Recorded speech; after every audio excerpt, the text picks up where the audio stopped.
Kemarin Anda lihat Kohdondi foto bareng dengan Habib Rizik kok. Masya Allah. Oh, Masya Allah. Yang Anda mau tanyain kok, apa sudut pandang Kohdondi sebagai mualaf bukannya kok?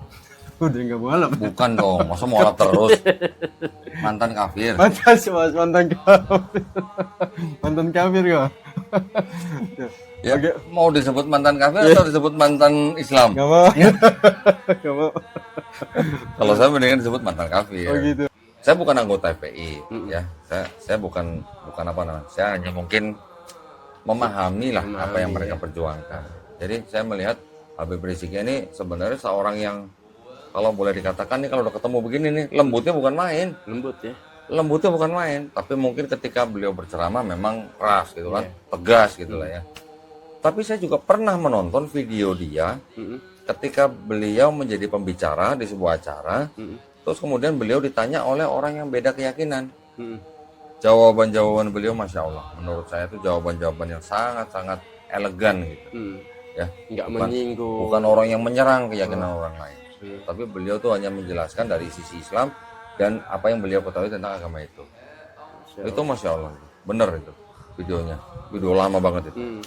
Ya walaupun sekarang mungkin beliau juga tidak banyak tampil di media sosial, ya kita tidak perlu menghakimi karena kita tidak tahu persis di dalam. Betul. Itu aja. Jadi kalau ditanya saya kesannya bagaimana, ya saya hanya bisa mengatakan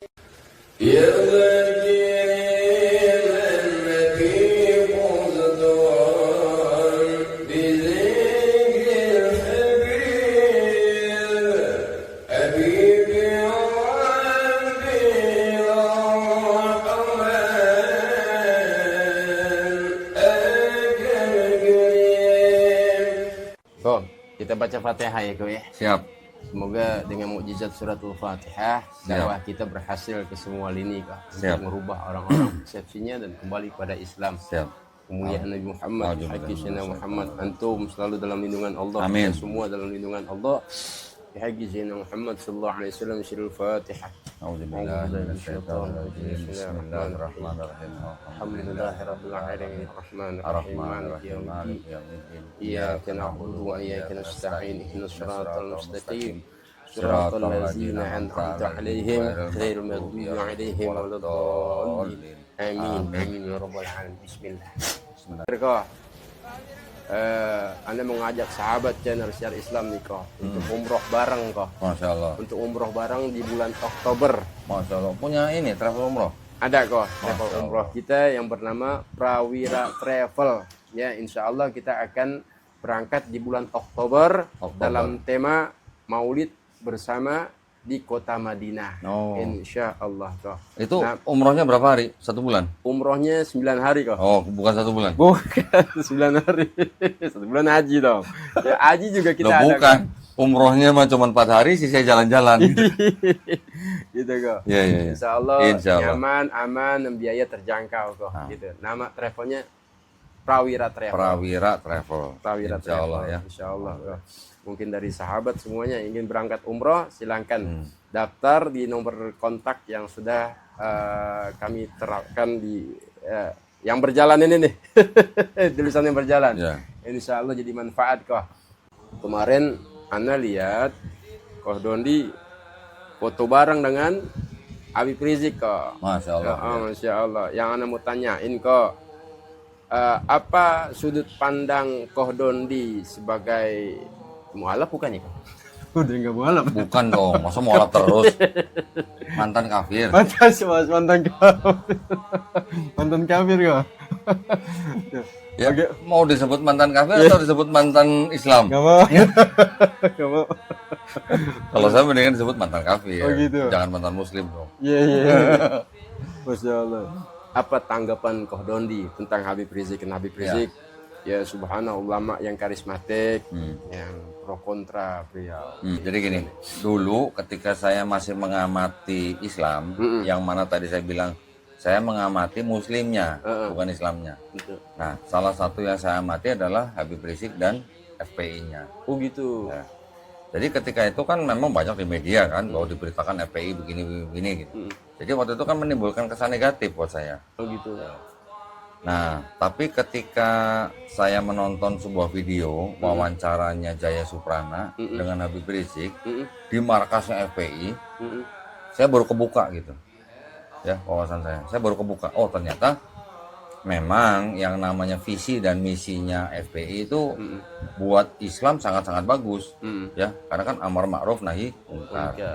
Tetapi ketika jalannya tidak ketemu, mereka melakukan tindakan sendiri. Nah, itu yang memang kan disayangkan oleh pemerintah. Pemerintah nggak mau nih ada main hakim sendiri nih, gitu kan istilahnya. Tetapi kan karena juga apa yang dilaporkan oleh FPI, apa yang dimintakan oleh FPI kepada aparat, itu kan responnya juga mungkin tidak cepat gitulah. Betul. Misalnya, contoh misalnya tentang apa namanya, ada tempat maksiat misalnya. Iya. Kan nggak cuman istilahnya harus langsung hari ini bubar gitu kan, karena kan banyak juga orang yang nafkahnya juga dari situ nih, bukan orang bermaksiatnya tapi orang yang mendukung kegiatan maksiat nih. Bisa aja tukang ojek, warung dan segala macam lah ya. Iya. Nah itu kan juga harus dipikirkan mungkin lah. Nah mungkin karena koordinasi dengan pemerintah nih ya, tahu sendiri lah ya, mungkin banyak prosedur dan segala macam, akhirnya mungkin FPI mengambil tindakan sendiri. Nah itu yang memang menjadi istilahnya menjadi apa ya, semacam kesan yang kurang baik di mata. Dulu Kong Dondi itu negatif tentang Iya, ya dulunya negatif. Tapi ketika saya tahu visi dan misinya FPI, ya saya bisa memahami bahwa memang kalau kelompok yang ingin menegakkan atau istilahnya ingin apa namanya menjalankan amar ma'ruf nahi munkar ya memang harus begitu dengan segala perjuangannya gitu. Tapi mungkin dianggap salah tempat atau salah tindakan atau salah apa gimana ya, itu memang yang belum bisa di apa namanya direkonsiliasi lah. Tapi kan akhirnya kan FPI juga dibubarkan. Nah, yang saya memandangnya jadi begini. Oke, jadi dalam hal ini bisa dipahami lah ya. Visi dari pemimpin bagus, oke, secara agama. Visinya. Tetapi ketika misi, koordinasi mungkin dari koordinator ke orang-orang yang di lapangan, orang sudah rame-rame, pakai baju seragam, putih-putih, mungkin kan ada rasa agak sedikit beda nih kalau dari jalanan nih, ya kan? Mungkin ya bagaimana lah, mungkin istilahnya mau merasa kuat sendiri karena banyak kelompok. Nah itu yang menjadi mungkin ketidakcocokan antara visi dan misi. Tetapi alhamdulillah ketika saya menonton videonya Habib Rizik dengan Jaya Suprana, saya terbuka gitu wawasan saya. Sampai akhirnya saya masuk Islam. Saya punya keinginan, ya, bukan nazar lah, bukan keinginan aja. Seandainya Allah izinkan saya ketemu dengan Habib, saya pengen cium tangannya. Habib Rizik. Habib Rizik loh. Ya Allah. Iya, saya waktu itu udah punya azam keinginan begitu. dia, Jadi kalau Allah Subhanahu wa taala izinkan saya ketemu dengan Habib Rizik, saya pengen cium tangannya. Ya Allah, alhamdulillah. Gitu ya. Alhamdulillah diizinkan. Kira-kira mungkin tahun lalu lah. Tahun lalu saya dibawa teman sana. Alhamdulillah, kemudian saya diperkenalkan dengan Habib. Saya bilang, saya cerita gitu. Kata Habib Rizik, loh salah saya apa? Kata gitu. Saya bilang, nggak salah Habib, yang salah media. Jadi karena saya sekarang sudah Muslim, alhamdulillah. Sekarang saya sudah diizinkan ketemu dengan Habib, saya pengen cium tangan Habib. Ya Allah, sampai Habib langsung narik tangannya, tapi saya nggak mau dicium tangannya. Tapi saya mau paksa Habib, saya bilang, saya rebut aja tangannya, saya cium. Begitu saya rebut, malah kepala saya dipegang beliau, beliau cium kepala saya malah. Ya Allah. Alhamdulillah. Ya, saya tidak dekat dengan Habib Rizik, ya, saya tidak dekat. Tapi ya saya memahami lah seorang imam besar ya, imam besar yang punya pengikut begitu banyak. Saya bukan anggota FPI, ya. Saya bukan apa namanya. Saya hanya mungkin memahami lah apa yang mereka perjuangkan. Jadi saya melihat Habib Rizik ini sebenarnya seorang yang kalau boleh dikatakan nih kalau udah ketemu begini nih lembutnya bukan main. Lembut ya. Lembutnya bukan main, tapi mungkin ketika beliau berceramah memang keras gitu kan, tegas gitu lah ya. Tapi saya juga pernah menonton video dia ketika beliau menjadi pembicara di sebuah acara. Terus kemudian beliau ditanya oleh orang yang beda keyakinan. Jawaban-jawaban beliau Masya Allah. Menurut saya itu jawaban-jawaban yang sangat-sangat elegan gitu. Ya, Nggak menyinggung. Bukan orang yang menyerang keyakinan orang lain. Tapi beliau tuh hanya menjelaskan dari sisi Islam dan apa yang beliau ketahui tentang agama itu. Itu Masya Allah. Bener itu videonya. Video lama banget itu. Tapi memang anggapan orang tentang Habib Rizik memang menilai dari luarnya aja kok ya.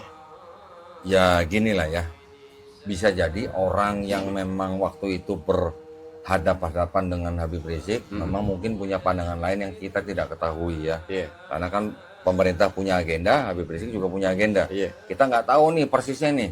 Yang tahu mungkin pejabat-pejabat di BIN lah, atau mungkin di yang pejabat-pejabat di kepolisian lah mungkin yang tahu lah. Kita nggak tahu persisnya. Sampai akhirnya Habib harus tinggal di Arab Saudi berapa tahun kan? Sampai sekarang pulang, akhirnya di kasusnya diselesaikan. Alhamdulillah juga beliau sudah menjalani kan.